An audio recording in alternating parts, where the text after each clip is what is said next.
Ladies and gentlemen, I am your host Jeffrey Lazarus, and you are watching Mining for Gems on the Gaming Vector.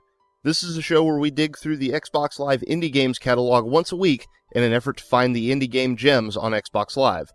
On this week's episode, we're taking a look at Apocalyptic Path, Trail of Fears. This is a $1 Xbox Live indie arcade title, and these are my first impressions. This is my first time actually loading it up. From what little bit I read about the game from the description on the Xbox Live Marketplace, it appears to be a post-apocalyptic Oregon Trail.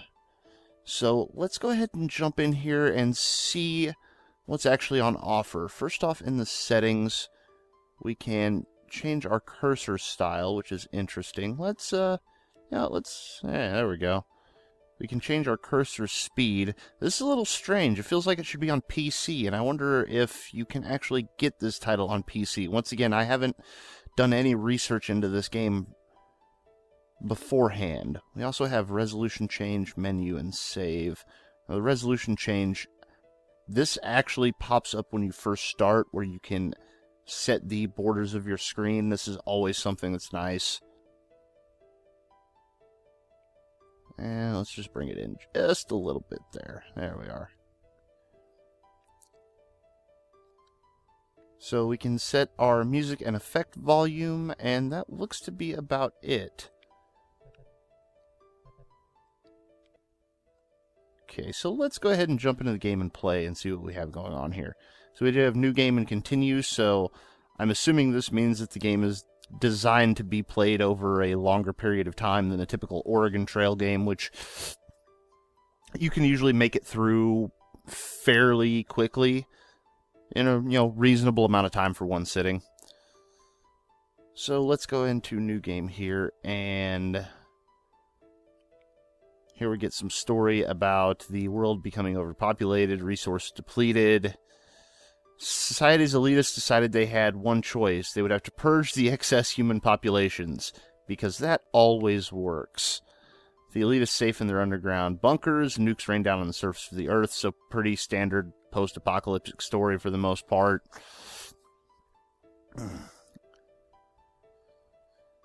And then they were destroyed by the world they created, which is fantastic.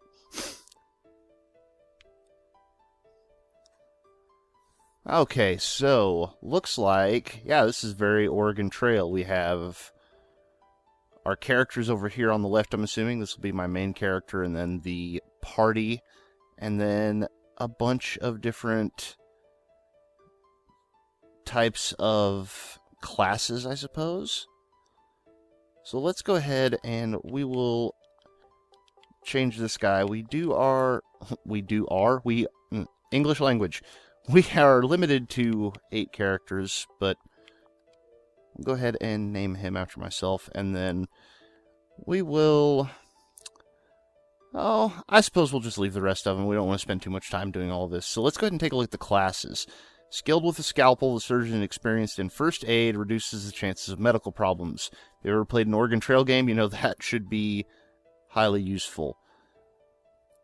Reduces the chances of mechanical problems. The sheriff does extra damage in combat. The cook starts out with a ton of food. Oh, okay, so this is... Right, this is like at the beginning of Oregon Trail when you would actually choose, like, oh, I want to be the banker and have a bunch of extra money so that I can, buy the best wagon or whatever. So this is the same type of thing. Now, the only problem is, I understand keys, I understand food, I understand water. I know what those things should be. And, bandages, medical book, but, why 2 times roaches? What good are roaches? Actually, let's check Roach Wrangler. Oh, okay, so the roaches are your oxen. You have giant roaches. So, this must be, the world of Fallout. Giant rad roaches pulling around caravans of people. Seems reasonable enough. Keys are actually currency. Interesting. Well, I would actually like to, I believe, take the surgeon, simply because Reduced chances of medical problems seems like a good thing to go with. Alright, let's go ahead and start. Year 2075, traveler running out of supplies. Your only hope is to make it to Salt Lake City before you run out of food and water. Continue. Start traveling down the path. You need to click on the regulate button so you can set your speed and ration size. Okay, so we can set our speed. So yeah, this is very Oregon Trail. We can set our speed at steady. You have plenty of food, so keep your food ration adequate, but you have barely any water. You need to change the water ration to sips to live longer. Interesting. So yeah, definitely does have the resource management type stuff in there.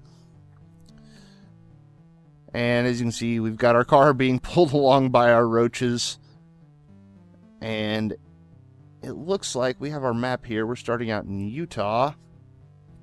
And we'll get to that message in a minute, but it looks like we're actually heading towards Florida. So I'm assuming there's some sort of safe haven in Florida. You ran out of water. When you dehydrate or starve, you and your party lose morale and health. Your morale and health will change from green to red. When the background color is red, that's when bad things start to happen. Great. So, oh, you're going too quickly for me, game. Alright. Down the road, you see a camp of bandits. Right now, you do not have any weapon equipped. To equip a weapon, go to items. Makes sense. So we can equip the sword here. So we're definitely just going through the tutorial. Now that you've equipped the sword, close the items menu and start back on the path. Okay, so now we have... Oh, really? Well, this is... This whole thing right here. This looks exactly like another game I think a lot of people have probably played. Oh boy. Alright.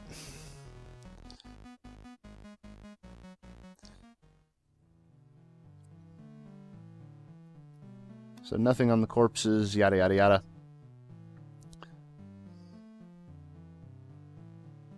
Your adventure begins in Salt Lake City. After spending your childhood scavenging the remnants of the old abandoned city, you and your crew have decided to travel to Cape Canaveral, where you've heard a rumor of an untainted utopia. I don't know what word I was going for there. Together you will fail or succeed on the Apocalyptic Path, Trail of Fears. Okay, so we're in Salt Lake City. This is our team of interesting looking characters. I do have a slight, well, more than a slight issue here. So number one, the text on the character names and the text over pretty much on everything, unless you're actually mousing over it. I say mousing over it, but I'm using a controller here. Obviously, we're on the Xbox. But this black on green text, that green needs to be brighter or they need to change the text because, to be perfectly honest, that is really, really hard to read. So let's go to the store and see what we have here. We have rat stick, which, oh, you can actually try and steal items as well. That's interesting. Info for items. Liter of water, blah, blah, blah. Bonus damage to rats. That's interesting. So that's food. You can see the prices in keys there. So we have 150 keys. Our weight is at 40.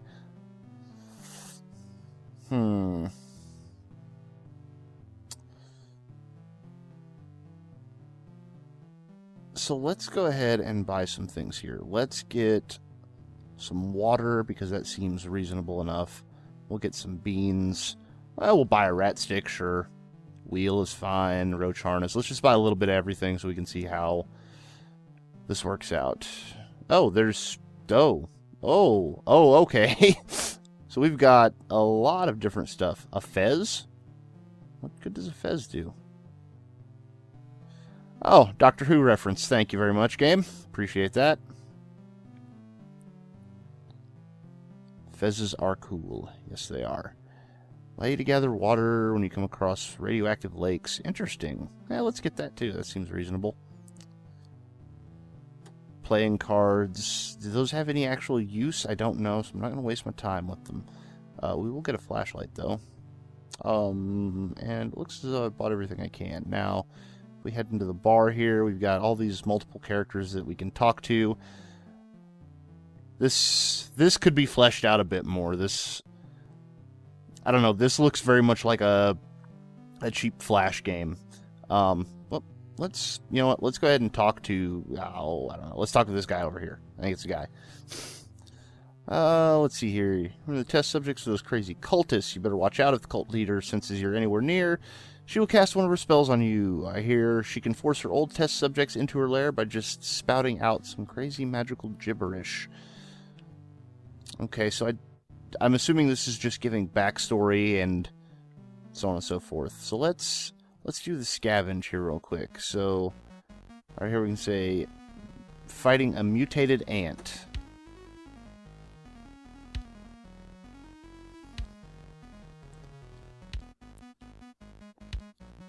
And everybody's just punching the giant mutated ant. Wow, that actually did a lot of damage, and I'm probably going to die.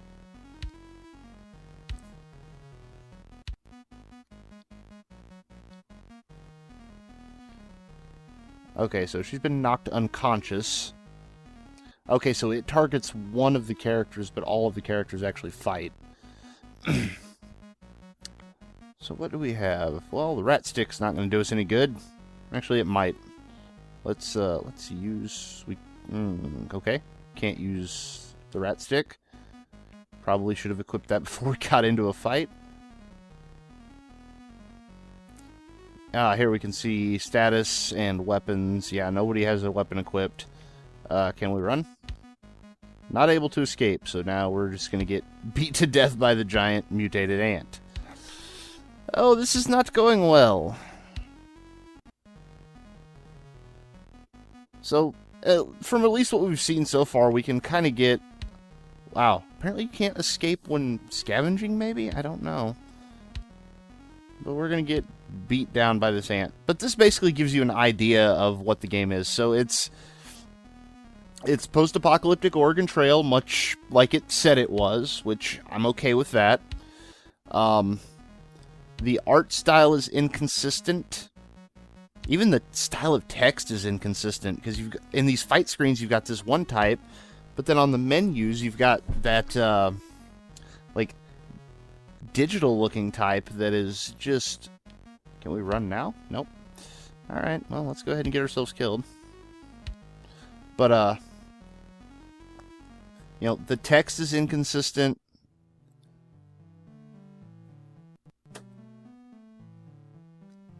Okay, so when you get knocked out, you just, I'm assuming, would lose some keys, but we didn't have any. But like I say, the text in the battle screen, is completely different from this. This is incredibly difficult to read. I don't know, maybe I need to turn the brightness up or something of that nature, but like that's one of my biggest complaints, is that that is actually difficult to see what's going on.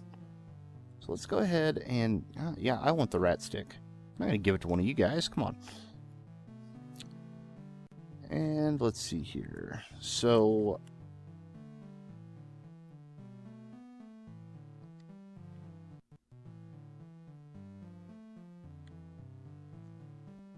there we are. So we're actually, driving out of the city now. We'll start running into some random events. At least that would be the hope here. But, so yeah, as you can see, it's, it's very much Oregon Trail. It very much steals at least the look of its combat from Pokemon. The actual combat system is, JRPG at its, kind of mediocrest, I suppose. Well, let's talk to the old man, shall we? Old man sitting on the side of the road with the guitar in his hand. Okay, so that increased everybody's morale. Interesting. Oh. The car caught fire and Jane was burned trying to put it out. Yep, that's Oregon Trail for you. Let's just dick you over however we can. But, as I was saying, the art style, you've got these kind of, hand-drawn, almost Flash image-looking characters. That's fine. Car broke down again. But then over here you've got this 8-bit style, and then the text down here versus the text in the battle screens is two completely different, unrelated styles. Like,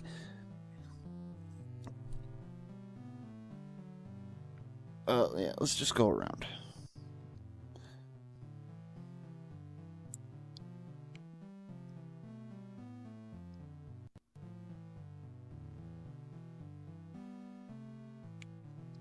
We'll continue onwards. Oh, somebody else caught fire, yet it shows the same character, so there's no...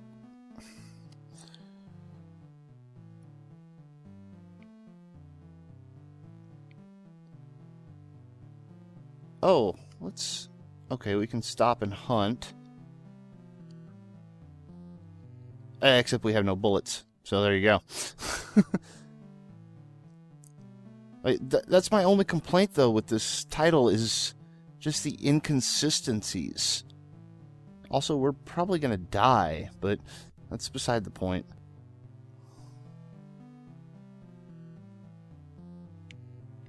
Sure, let's enter the cave.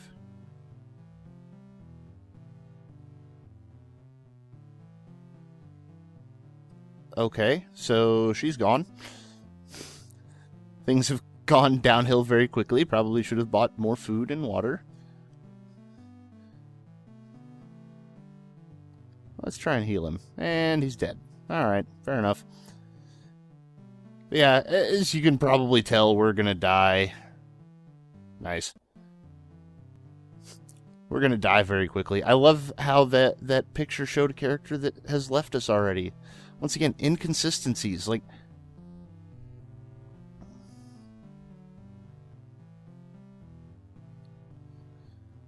there's somebody dead. But yeah, it's just the inconsistencies. That's what drives me nuts. Like, it's a good idea. You take that classic Oregon Trail style of game and you do something, a little bit different with it. But this seems like maybe it was a bit half-assed, I guess.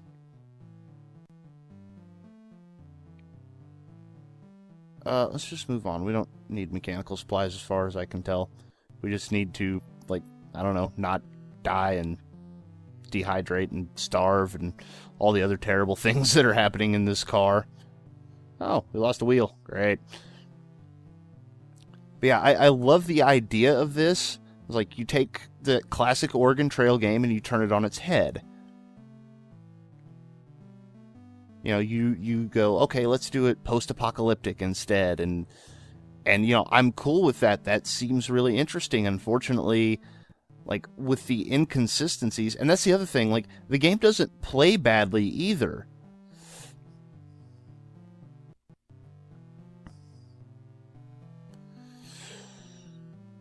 Oh, okay, that guy gave us 50 keys. Doesn't do us a whole lot of good because we're still in the middle of nowhere.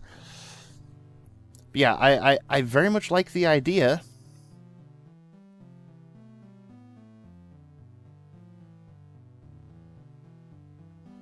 Oh, there's another person gone.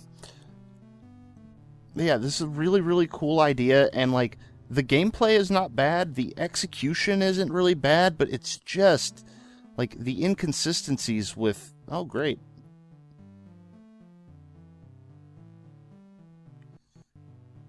But yeah, it's just the inconsistencies with the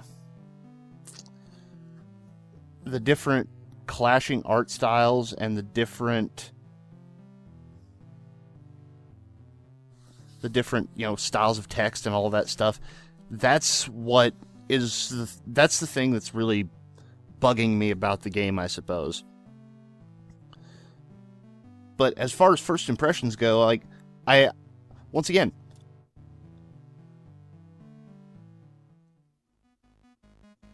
I like the idea. I really do.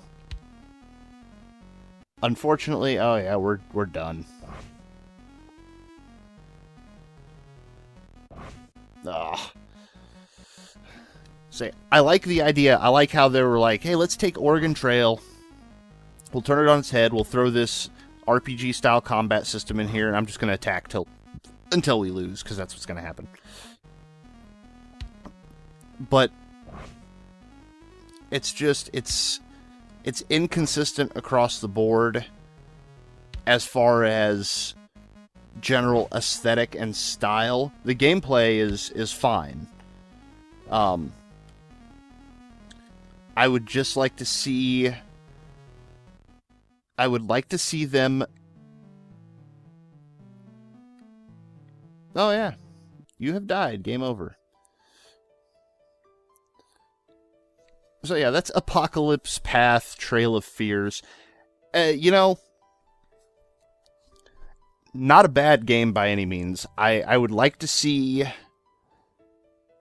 I would like to see this done again, but I would like to see them, I don't know, maybe spend a little more time on it. Don't straight rip off the Pokemon aesthetic for the battles, because that's really off-putting, to be perfectly honest. And also, don't mix the visual style so much. If you're going to have, you know, stick with the one style of text. Make sure that it's going to be readable for everybody on, like, you know, any size TV, because once again, this is an Xbox Live arcade game. This isn't like it's coming out on a handheld where every screen is going to be the same size. Some people are going to have this on a, you know, 37-inch TV, and some kids will probably be playing it on a 19-inch in their bedroom or something of that nature. So those are things that should be taken into account. All in all, for $1, I would say it's worth checking out. It's interesting. You just, I would recommend, if I could speak directly to the developer, I would recommend just consistency in your art style, consistency in your text, and just make sure that it's going to be, as far as the text goes, make sure it can be easily read on any size monitor. You know, simple things of that nature. All in all, it's a pretty decent game. And for $1, it's, you know, I would say it's well worth $1. You can have $1's worth of fun with this easily. But with that said, I have been your host, Jeffrey Lazarus, and thank you for watching.